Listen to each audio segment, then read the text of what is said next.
SK is the only metal modular toolbox system on the market, and the Tano Systainer system has an extensive lineup that has been around for years. I have been using both systems for several months now, and I want to share some specifications and thoughts on each. The products we will be taking a look at from SK will be the cart, the 2-drawer, and the 3-drawer. The products we will be taking a look at from Systainer will be the cart, the Combi 3, which has one drawer and one lid compartment on top, and the M237. Let's get into the offerings each lineup has. The SK system mainly has drawer-based options. They have 6 available options in total. 4 of these options I do not have here today. They are the 2 shallow 1 deep, the 2-door, the 1 drawer, and the lift-up option.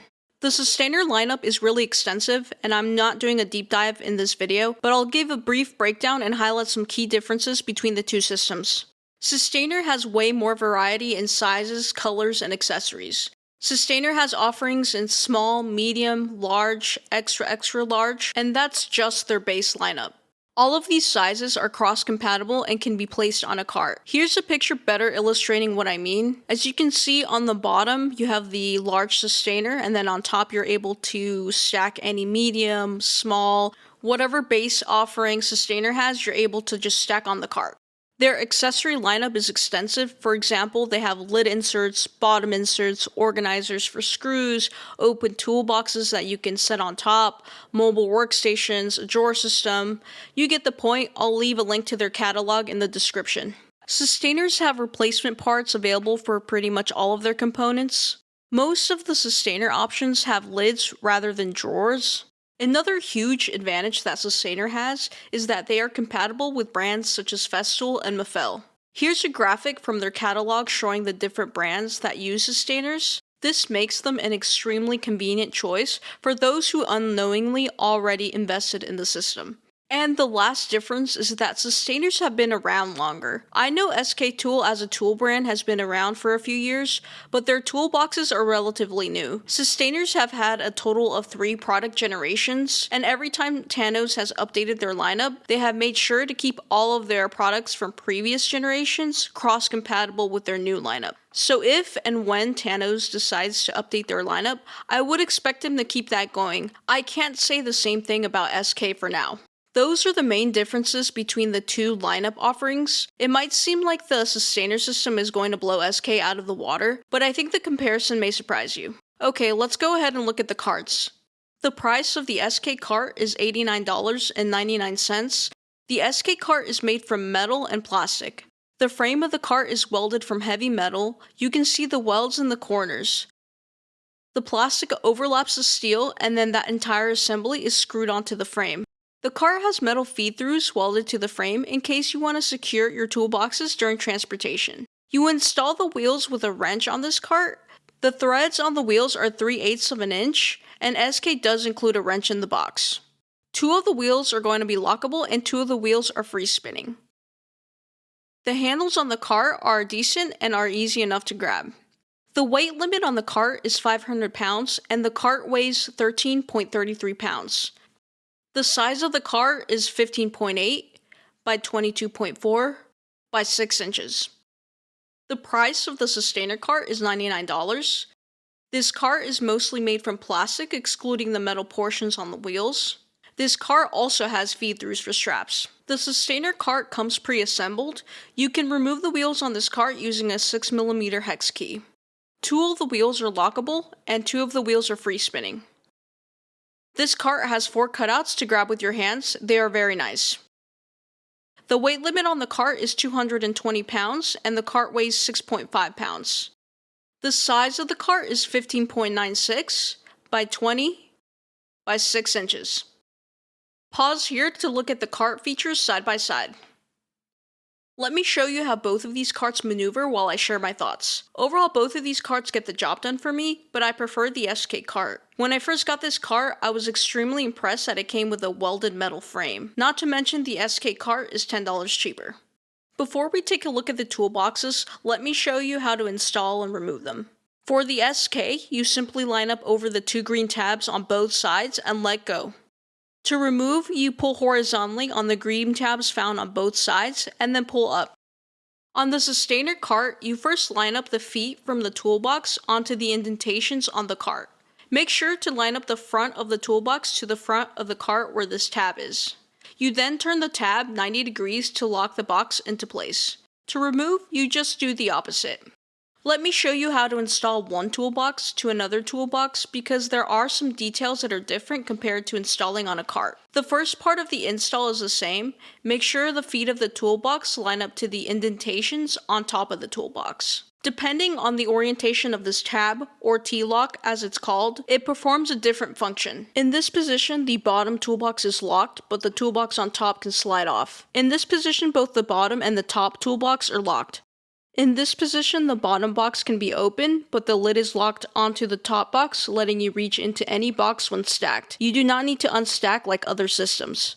A few notes on the locking mechanisms of each. On the Systainer, it's hard for me to know when the box is fully seated at times because there is no feedback. A lot of times I have gone to lock boxes together only to realize that they were never stacked correctly. But it's completely possible it's a me problem. On the SK, I do like the feedback I get when boxes lock together, but I am not sure what I would do if this mechanism was damaged, as there are no replacement parts that I am aware of and the mechanism is pretty exposed. Okay, let's talk about toolbox pricing now. The price of the SK 3-drawer is $170.99, and the 2-drawer is $161.99. The price of the Systainer T-lock is $189, and the price of the M237 is $88. The SK toolboxes are made from metal, aluminum, and plastic. The SK containers definitely feel more sturdy and premium, but they are significantly heavier than the Systainers, coming in at 38.7 pounds for the 3-drawer and 34.4 pounds for the 2-drawer. SK also has an advantage here because of the magnetic accessories you are able to attach on the exterior. Systainers are made from ABS plastic, but they do not feel like cheap plastic. The Combi weighs 7.7 pounds, and the M237 weighs 4.19 pounds. All of the Systainer weights do not include any inserts. The SK toolboxes have handles on the front that are made from metal and on the side that are made from aluminum. They have no sharp or unfinished edges and fit fine in my hand. The Systainers have plastic handles on top that you pop in and out as needed. On my Combi, the handle comes up and down easy, but on my M237, you have to get in there and really force it out. It also makes a really loud noise. Overall, the handles are comfortable. The SK toolboxes include a locking mechanism in all of their toolbox offerings. The locking mechanism works by twisting the key, which then twists a tab, which blocks the drawer slides from coming out. One thing to note is that all of the locks are keyed-alike, so you can use one key for all SK toolboxes. Systainers do not come with locking mechanisms built in, but there is a spot in the front for you to place a lock. I did try putting two types of regular locks on, but the metal was too thick, and from looking at their catalog, it seems they expect you to use those wire-type locks that are used on luggage. The SK toolboxes have an included tool rest on top of the toolboxes. I do find myself using these all the time when working on projects. The Systainer toolboxes have two built-in labels in the front. Okay, let's talk inside features. The SK has soft closing slides that work well in the closing action. When opening the toolbox, sometimes the slides feel a little sticky at the beginning, and then when free, they work well. The Systainers do not have hardware slides. They have I'm sure there's a proper term, but I'm just going to call them gravity slides. Basically, the drawer has a notch on both sides at the bottom, and then inside the box there is also a notch on both sides where the drawer rests on. As you load up this drawer, you need to pull up at an angle instead of completely horizontal like normal slides. Something cool about this is that if you have tools in this drawer that you need and don't want to take the entire box, you can just bring the drawer. The Systainer saves weight by not having actual slides, but it also suffers when being loaded up. I try to use this drawer for small items only. Inside of the SK toolbox is a flat surface. SK does include a non-slip liner with all their toolboxes, which is decent enough. I only use it in one drawer because I have foam in my other drawers. On top of the drawer, you do have this slight lip, so if you will be making any inserts, make sure to account for that. The dimensions of the 3-drawer is 12.8 by 16.5 by 2.5 inches. The dimensions of the 2-drawer is 12.8 by 16.5 by 3.9 inches. The Systainers have this X pattern on the bottom, which I find annoying because you get an uneven balance. The solution to this is to either spend time making a template of the bottom to level it out, or buy one. I think they did it so that the bottom inserts they offer can lock into place, which is fine, but I would love it if they made versions of these with a flat bottom. Another feature I find annoying is that the inside is in abnormal shape. It's not just rectangular. So when I am cutting inserts, I can't just cut straight lines. I have to template out each piece, which is super time consuming to me. The dimensions of the combi on top is 10.5 by 15.1 by 7.1 inches. The combi drawer is 10 inches by 13.8 by 2.7 inches. The M237 is 10.8 by 15.3 by 7.7 inches. Per SK's customer support, the max toolbox stack height is 4. For the Systainers, I could not find an official stack height, but have seen people stack these pretty high. Pause here to compare the toolbox features side by side.